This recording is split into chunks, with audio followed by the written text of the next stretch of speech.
최근 인터넷 신문 기사나 논평들을 살펴보면 자주 언급되는 용어가 하나 있습니다. 바로 회복 탄력성이라는 용어입니다.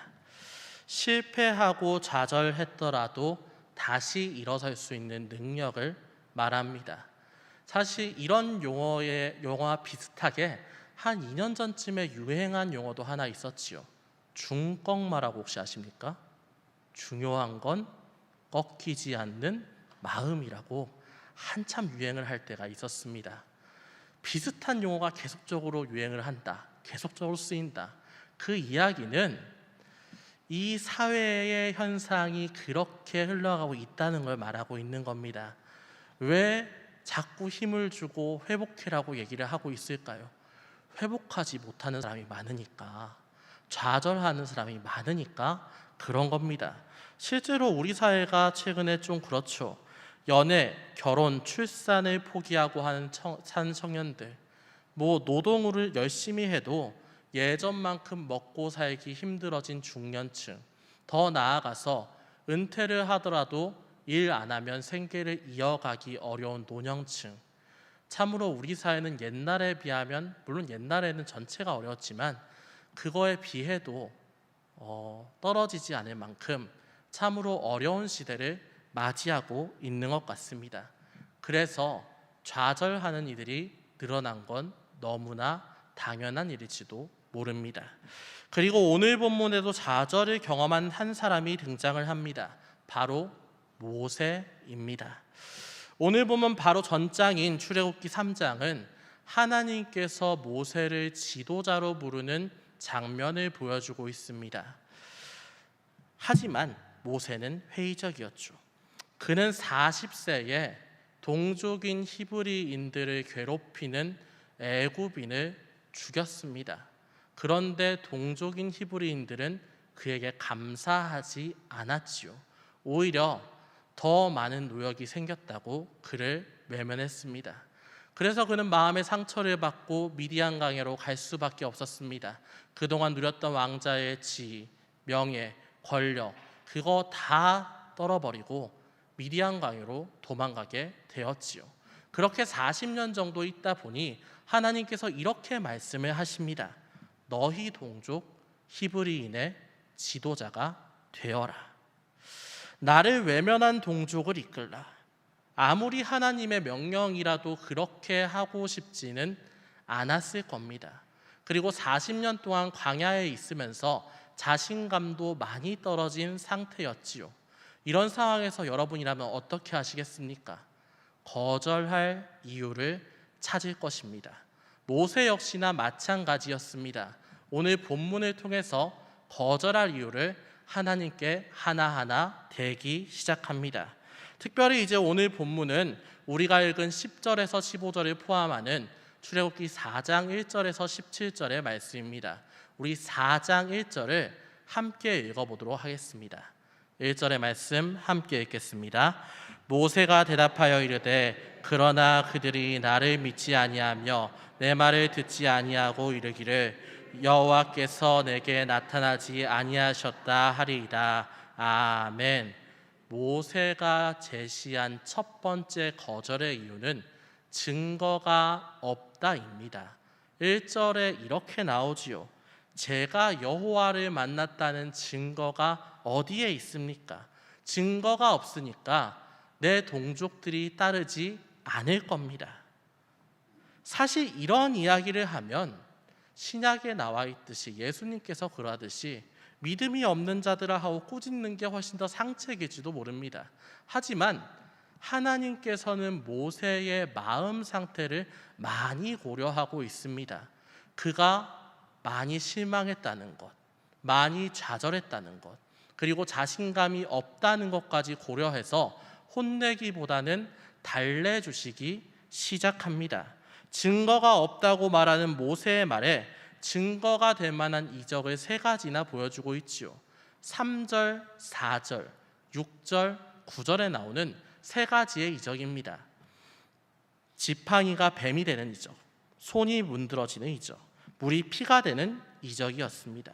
물론 이런 이적을 본다고 해서 하나님께서 모세에게 이런 이적을 행하라고 보여주시고 모세가 가서 그 이적을 행한다고 해서 모든 사람이 그 이적을 믿는 것은 절대로 아닙니다. 물론 누군가는 믿겠지요. 하지만 또 누군가는 믿지 않을 겁니다. 저거 속임수다. 의심할 수 있습니다. 그런데 하나님께서도 사실 이거를 알고 있었습니다. 누군가는 믿고 누군가는 믿지 않을 거다. 당연히 알 수밖에 없습니다. 하지만 이 이적은 백성을 위한다기보단 모세를 위한 것입니다. 백성을 믿게 하는 게 목적이 아니라 모세의 자존감을 일으키는 게 목적이었다는 이야기입니다. 모세에게 이적과 기적을 보여주심으로써 야, 너는 힘이 없지만 내가 힘이 있는 거 아니야. 내가 이런 이적 보여줄 수 있으니까 너 가서 똑같이 해. 그러면 할 수 있어. 그 좌절한 마음을 가진 이 모세를 일으켜서 지도자를 만드는 게 하나님의 목적이었기 때문에 그런 것이었습니다. 모세 하나를 일으키기 위해 이러한 수고를 마다하지 않으시는 하나님이시라는 이야기입니다. 그리고 우리도 이러한 하나님의 은혜를, 하나님의 노력을 직간접적으로 체험한 경험이 있을 겁니다. 이전 교회 교구에서 너무나 건강이 힘든 집사님을 만난 적이 있습니다. 제가 처음 부임했을 때 이미 10년 정도 항암을 하신 집사님이었습니다. 첫 신방을 갔을 때 얼굴이 너무나 어둡더라고요. 가가지고 이제 신방 예배를 드리는데 찬송 한 구절, 말씀 한 구절, 그리고 또 설교할 때마다 계속 우셨습니다. 참 마음이 너무나 쉽지 않았습니다. 근데 그러고도 사실은 너무나 이제 아프시니까 이제 집사님이 항암하러 갈 때마다 보통 한 달에 이제 한 번 정도 항암하러 가셨거든요. 근데 항암하러 갈 때마다 연락 계속 드렸습니다. 근데 연락을 드릴 때마다 목소리가 너무 안 좋았어요. 어둡고 힘들고 누가 봐도 이 사람이 참 힘들구나 라는 생각이 드는 집사님이었습니다. 그런데 한 1년 정도 그 교구에 있다 보니 어느 날 이 집사님이 바뀌는 사건을 보게 되었습니다. 분명히 어둡고 힘도 없는 집사님이었는데 어느 날 얼굴을 밝게 하고 제 앞에 나타났더라고요. 그리고는 이렇게 얘기를 합니다. 목사님, 저 2주 전부터 중등부 교사하고 있어요. 목사님, 제가 이제 아침에 수영도 해요. 병이 나은 게 아니었습니다. 사실 좀 걱정이 되어서 그 집사님한테 집사님 괜찮으세요? 몸이 많이 아픈데 괜찮으세요? 라고 물었습니다. 그러니까 이 집사님이 이렇게 얘기를 합니다. 그동안 몸이 아프고 힘들 때마다 금방 죽겠지, 얼마 안 남았겠지, 이렇게 생각하며 살았답니다. 근데 기도를 하다 보니까 그 시간이 아깝다라는 얘기를 해요. 아니, 어차피 죽는 건 하나님께서 하실 거고 나는 지금 살고 있는데 하루하루 긍정적으로 사는 게 맞지 않을까? 라는 생각이 들었다고 합니다. 그때부터 힘이 생겨서 일하기 시작했어요. 갑자기 중등부 교사를 하고 갑자기 수영을 하고 갑자기 얼굴이 밝아졌습니다. 사실 너무 바뀌어서 좀 걱정을 했었습니다. 그런데 꾸준히 계속 할수록 상황과 관계없이 이 집사님한테 힘이 생기는 걸 보았습니다. 물론 누군가는 마음이 바뀌었다고 건강이 낫는 건 아니라고 할 수도 있습니다. 하지만 적어도 매일 죽음을 걱정하며 사는 것보다는 하루하루 긍정적으로 살 수 있게 바뀐 건 주님의 은혜라는 걸 저는 확신합니다. 그리고 하나님께서는 이 집사님뿐만 아니라 마음이 힘든 모든 성도님들, 그리고 오늘 본문의 모세가 이러한 은혜, 그 삶이 기쁨을 누리는 은혜, 좌절에서 일어나는 은혜를 누리기를 원합니다. 그래서 5절에서 이렇게 말씀을 하셨지요. 나는 너희 조상의 하나님, 아브라함의 하나님, 이삭의 하나님, 야곱의 하나님, 그리고 너의 하나님이다. 내가 너의 하나님이니까 너를 회복시킬 거다. 네가 믿음 갖게 할 것이다. 그러니까 이제 좀 나를 믿고 일어나라. 이러한 하나님의 부르심이 모세뿐만 아니라 여러분에게도 들리는 기쁨이 있기를 원합니다. 그로 인해 좌절에서 회복하고 절망에서 일어나서 희망의 창가를 부르시는 여러분 되시기를 주님의 이름으로 소망합니다. 우리 다음 본문 10절을 한번 읽어보겠습니다. 4장 10절을 함께 읽겠습니다. 모세가 여호와께 아뢰되 오 주여 나는 본래 말을 잘하지 못하는 자니이다. 주께서 주의 종에게 명령하신 후에도 역시 그러하니 나는 입이 뻣뻣하고 혀가 둔한 자니이다. 아멘. 앞서 보았듯이 하나님께서는 모세에게 사실 많은 것을 지원하셨습니다. 하지만 모세는 아직도 지도자가 되기를 원하지 않았죠. 자신감이 안 생긴 겁니다. 그래서 두 번째 변명을 이렇게 말합니다. 저는 말을 못하는 자입니다. 보통 많은 사람들이 이 말을 변명이라고 이야기합니다. 한 이 정도로 얘기했다고 생각을 하지요.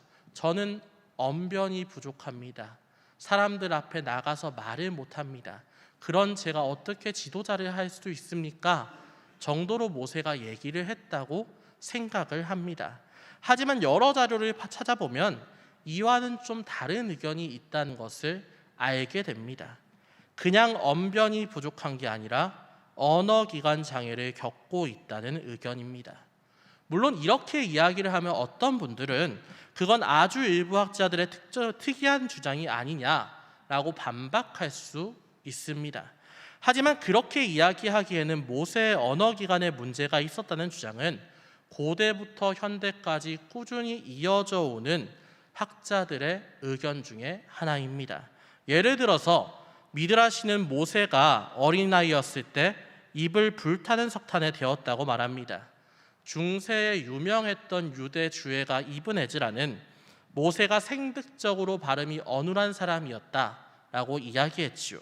현대 신명기 연구의 선두주자라고 불리는 제프리 하워드 티게이나 히브리대 명예교수 모세 그린버그 같은 경우에도 모세가 실제 언어기관에 장애가 있었다라고 주장을 합니다. 그래서 학자들은 모세가 언어기관에 문제가 있었다는 주장과 언변이 부족했다는 주장 모두 다 일리가 있다고 이야기를 합니다. 그래서 이 의견에 따라서 10절 말씀을 볼 때 우리는 모세의 마음을 두 가지 정도로 추정을 해볼 수 있습니다. 그 왜 좌절하고 왜 힘들었나? 첫째, 자존감이 부족해서 그렇습니다. 10절을 보면 모세가 이렇게 말을 합니다. 주께서 주의 종에게 명령하신 후에도 역시 그러하니. 주께서 주의 종에게 명령하신 후에도 역시 그러하니. 이게 무슨 말일까요? 풀어서 말하면 하나님께서 표적과 이적으로 나를 도와주신다고 하더라도 내 언어기관의 장애 또는 언변의 미숙함은 어찌할 수 없는 것 아닙니까? 라고 되묻는 겁니다. 하나님께서 도와주신다고 했는데 자기의 한계를 정하고 거절하고 있는 거지요. 하나님께서 좌절하지 말라고 능력 주신다고 했는데 그거를 거부하고 있는 겁니다. 그리고 모세가 거절한 이유, 모세의 마음에 있던 감정은 회피 감정입니다. 언어기관 장애와 언변 부족은 사실 굉장히 구체적이고 충분히 지도자를 맡지 않을 수 있는 이유인 것처럼 보이나 사실은 어쨌든 핑계지요. 그냥 증거가 없어서 동포들이 나를 믿지 않을 겁니다 했던 첫 번째 이유보다 훨씬 더 설득력 있는 핑계일 뿐입니다. 첫 번째 이유가 안 통하니까 훨씬 합당한 이유를 내어놓은 것뿐입니다. 어떻게 해서든 지도자가 되지 않고 회피하기 위해서였겠지요. 그리고 하나님께서도 이러한 모세의 마음을 알고 있었습니다. 그래서 이렇게 말씀하십니다. 11절과 12절의 말씀입니다. 11절과 12절의 말씀 우리 함께 읽겠습니다. 여호와께서 그에게 이르시되 누가 사람의 입을 지었느냐? 누가 말 못하는 자나 못 듣는 자나 눈 밝은 자나 맹인이 되게 하였느냐? 나 여호와가 아니냐? 이제 가라. 내가 내 입과 함께 있어서 할 말을 가르치리라. 아멘. 모세의 핑계에 대한 하나님의 대답은 타당성이 없다 였습니다. 사실 타당성이 없을 뿐만 아니라 부적절합니다. 왜입니까? 하나님께서 된다고 했는데 본인이 안 된다고 하고 있지 않습니까? 언변이 부족하든 언어기관에 장애가 있든 관계없이 자신의 능력으로는 무엇 하나 바꿀 수 없는 인간이 모든 것을 바꾸고 모든 것을 주관하시는 하나님께서 된다고 하는데 그게 안 된다고 얘기하는 것 아닙니까? 좀 더 심하게 얘기하면 이거 신성모독입니다. 하나님의 능력을 무시하고 거절하고 있는 것이지요. 하지만 하나님께서는 그럼에도 불구하고 모세의 상태를 잘 알고 계셨기 때문에 다시 한번 모세를 달랩니다. 이렇게 말씀하시죠. 내가 여호와 하나님이다. 내가 너를 밀어준다. 그러니까 제발 이제 가라. 네 입은 내가 주장하겠다. 신앙생활 하다 보면 우리에게도 이런 순간이 다가올 때가 있습니다. 그때마다 우리는 선택을 하게 되지요. 특별히 이제 사역적인 부분에서 많이 그렇습니다. 어느 날 갑자기 교회 봉사를 하는 말을 들었다고 한번 생각을 해봅시다. 아직 나는 한 번도 봉사를 한 적이 없는 사람입니다. 그리고 나는 그 봉사에 소질도 없고 자신도 없습니다. 그럴 때 어떤 생각을 하게 될까요? 당연히 거절할 이유를 찾게 되겠지요. 모세처럼 거절할 이유를요. 처음 주님께서 나를 이끄셨을 때는 내가 어떤 봉사라도 하겠습니다. 내가 교회에 어떤 일이라도 충성하겠습니다. 최선을 다하겠습니다 하는 열정이 있었는데 교회 생활 좀 하고 신앙생활 좀 하다 보니까 이제 좀 구분할 수 있는 눈이 생긴 겁니다. 지혜의 눈을 뜬 거지요. 그래서 거절할 이유를 아주 철저하게 준비합니다. 이렇게 얘기합니다. 저는 앞에 나서는 게 익숙하지 않습니다. 저는 부끄러움이 많습니다. 저는 리더가 아닙니다. 저는 조용히 예배만 잘 드리고 싶습니다. 저는 찬양을 못합니다. 저는 능력이 떨어집니다. 저는 바쁩니다. 등등 수많은 이유를 대면서 거절을 합니다. 진짜 버거워서 그렇게 얘기할 수 있습니다. 반대로 아니면 하기 싫어서 그럴 수도 있죠. 하지만 그럴 때 하나님께서는 모세에게 말씀하듯이 여러분에게도 말씀하십니다. 제발 이제 가라. 내가 너의 하나님 아니냐? 나 좀 믿고 네가 할 일 제발 좀 해라 라고 말씀하십니다.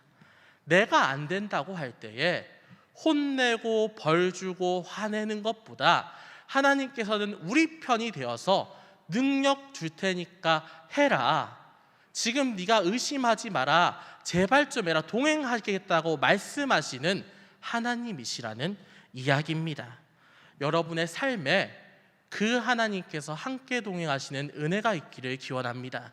그걸로 인해서 우리가 거절하는 삶을 사는 것이 아니라 좀 내가 부족하고 연약해서 받아들이기 힘들게 보여도 하나님과 함께라면 할 수 있습니다 고백하면서 나아가시는 여러분 되시기를 주님의 이름으로 소망합니다.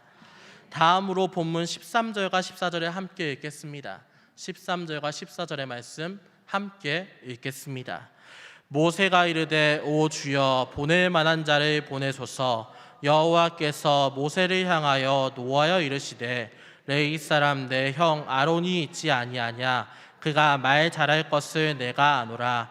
그가 너를 만나러 나오나니 그가 너를 볼 때에 그의 마음에 기쁨이 있을 것이라. 아멘. 이제 모세에게는 거절할 이유가 생각이 나지 않았습니다.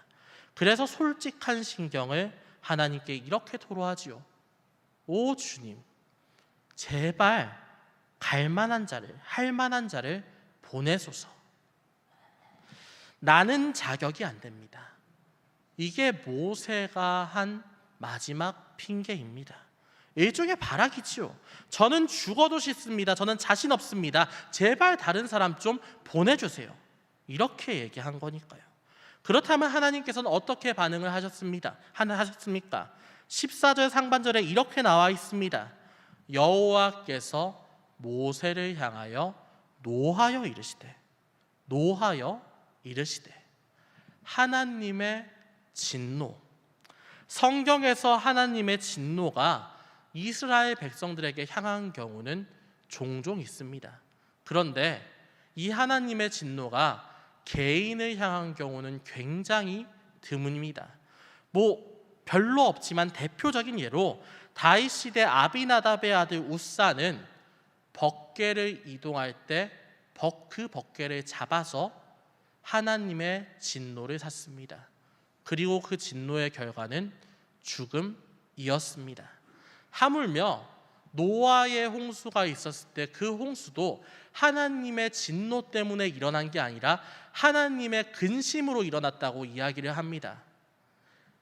근심으로도 홍수가 일어나는데 하나님의 진노를 어찌 개인이 감당하겠습니까? 그 진노의 결과는 당연히 죽음입니다. 그렇다면 모세는 죽었습니까? 죽지 않았습니다. 하나님께서는 노하셨는데 모세의 생명을 거두기는커녕 끝까지 어르고 달래고 있습니다. 이렇게 말씀을 하고 계시죠. 아론이 있지 않느냐? 아론이 네 입이 될 것이다. 너는 지팡이를 잡고 이적을 행하라. 진노를 삼키시고 아론까지 붙여주셨다. 하나님께서는 정말 내어주실 걸 다 내어주신 겁니다. 정말 모세 맞춤으로 다 해주신 거, 모세 하나 지도자 세우기 위해서 정말 다 해주셨다는 이야기입니다. 그리고 이러한 하나님의 마음은 우리에게도 역시나 마찬가지로 적용이 됩니다. 하나님께서 우리를 세우려고 하신다면 어떤 방법을 쓰든지 세우십니다. 우리가 어떤 상황이든 어떤 장애가 있든 어떤 부족함이 있든 상관없이 세우시고 사용하는 게 하나님이시란 이야기입니다. 우리를 달래시고 우리의 마음을 일으키시고 우리와 함께 하시어서 더 높은 차원의 신앙으로 성장시켜 우리를 쓰고자 하시는 게 하나님 마음입니다. 그렇다면 우리는 어떻게 해야겠습니까? 그 마음에 응답해야 하지 않겠습니까? 언젠가 제가 유년기 때 되게 철없지만 이런 생각을 한 적이 있습니다. 부모님께서는 말을 잘 듣는 자녀보다는 말을 안 듣는 자녀를 더 사랑하신다 라고 생각을 한 적이 있습니다. 제가 장남이어서 그렇습니다. 제가 물론 이런 생각한다고 말썽꾸러기가 된 것도 아니고 꽤나 사실 고등학교까지 모범생이었는데 이렇게 생각을 한 거는 제가 아무리 잘해도 동생이 말썽 부리면 그쪽으로 신경이 더 가더라고요. 그래서 아주 조금 질투했습니다. 사실 좀 장남들은 질투를 안 하는데 그런 경우가 약간 있습니다. 근데 이제 나이가 조금 드니까 사실 마음이 좀 달라집니다. 그리고 이렇게 이해를 하게 되었죠. 부모님께서는 말을 안 듣는 자녀를 신경을 안 쓰는 게 아니라 말 잘 듣는 자녀는 든든해하는 거고 말을 안 듣는 자녀를 더 사랑하는 게 아니라 신경 쓰는 거구나, 나를 든든하게 생각하고 있구나 라는 생각이 들었습니다. 그리고 하나님께서도 역시나 마찬가지입니다. 물론 하나님의 사랑은 동일하지요. 말 잘 듣는 사람이나 말 안 듣는 사람이나 똑같이 사랑하십니다. 그런데 하나님께서도 말 잘 듣는 자녀는 좀 든든해 하시고 말 안 듣는 자녀는 좀 더 신경 쓰시지 않겠습니까? 그렇다면 우리는 말 잘 듣는 자녀가 돼야 될까요? 말 안 듣는 자녀가 돼야 될까요? 말 잘 듣는 자녀가 돼야겠지요. 그렇습니다. 우리가 하나님께 말 잘 듣는 자녀, 든든한 자녀가 돼야지 하나님께서도 마음껏 말 안 듣는 자녀 신경을 쓰십니다. 그러니까 적어도 우리는 많이 나오지 않은 오후 찬양 예배에 마지막까지 참여해서 함께하는 열심히 신앙생활하는 우리는 말 잘 듣는 자녀가 됩시다. 그래서 그 마음으로 생활하실 때 여러분의 삶이 주님의 은혜로 인해서 든든한 삶이 될 것임을 주님의 이름으로 축원합니다. 우리 이 시간 기도하겠습니다. 사랑의 하나님 아버지 감사합니다. 오늘 정말 주님의 음성을 출애굽기로 듣게 하심에 너무나 감사합니다. 하나님 아버지, 오늘 모세는 참으로 하나님의 마음을 많이 힘들게 했습니다. 그리고 역시나 우리도 마찬가지입니다. 때때로 우리가 살면서 좌절하고 힘들고 어려울 때, 내가 경험하기 힘든 경험들을 할 때에 주님의 마음을 실망시키거나 좌절하여서 주님을 신경 쓰게 할 때가 참으로 많습니다. 하지만 하나님 아버지, 정말 그러한 상황에서도 주님께서는 우리를 일으키고 이끄시고 사랑해 주실 것을 우리가 믿습니다. 그 주님 믿고 의지하며 나아가서 주님과 동행함으로써 일어나는 성도들이 될 수 있게 하여 주시옵소서. 특별히 하나님 아버지, 그렇게 일어났을 때 주님께서 생각하시는 좀 더 든든한 자녀가 될 수 있기를 원합니다. 정말 든든하게 주님께서 나와 함께 하신다, 주님께서 동행하신다, 주님께서 능력 주신다라는 것을 믿고 나아가서 세상을 살 때에도 교회 안에서도 최선을 다해서 주님께 든든한 자녀가 되기 위해서 노력하는 우리 신일교회의 성도 될 수 있도록 주님께서 허락하여 주시옵소서. 그 모든 것 주님께서 이끄실 것을 믿사오며 거룩하신 우리 주 예수 그리스도의 이름으로 기도합니다. 아멘.